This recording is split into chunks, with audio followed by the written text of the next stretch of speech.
Hero విశాల్‌కి అసలేమైంది? గత కొన్ని నెలల నుంచి తనకు బాగోట్లేదు. అయితే ఒక మూవీ రిలీజ్‌కి వచ్చినప్పుడు తను చేతులు వణుకుతా స్టేజ్‌పై మాట్లాడుతా తడబడ్డాడు. అప్పుడు తనకి 103 ఫీవర్ ఉంది కాబట్టి తను అలా చేశాడు అని చెప్పి చాలామంది కవర్ చేశారు. ఆ తర్వాత తిరిగి విశాల్ చాలా స్ట్రాంగ్‌గా కనిపించాడు. అలాగే ఎక్కడికో ఈవెంట్‌కో దేనికో వచ్చినప్పుడు చాలా యాక్టివ్‌గా ఉన్నాడు. సర్లే నిజంగానే ఆ రోజు ఫీవర్ కాబట్టి అలా ఉన్నాడు అని అందరూ అనుకోని మర్చిపోయారు. నిన్న రీసెంట్‌గా ఒక ఈవెంట్‌గా ప్రీ రిలీజ్ ఈవెంట్‌కో దేనికో వచ్చినట్టున్నారు విశాల్ గారు.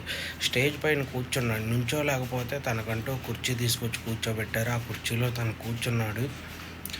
టిష్యూ తీసుకొని ఫేస్ తుడుచుకుంటూ ఆ చెయ్యిలు వణికిపోతా మరీ చాలా దారుణంగా వణికిపోతా కుప్పకూలిపోయాడు విశాల్.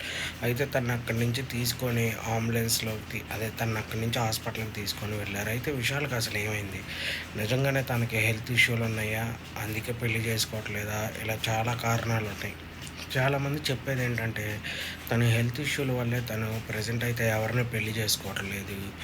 ఒకళ్ళని ఇబ్బంది పెట్టడం ఇష్టం లేక తను అలా ఉన్నాడు. చాలా మంచి వ్యక్తి విశాల్ అని చెప్పి అందరూ చెప్తూ ఉన్నారు. అందరితో చాలా మంచిగా ఉంటారు.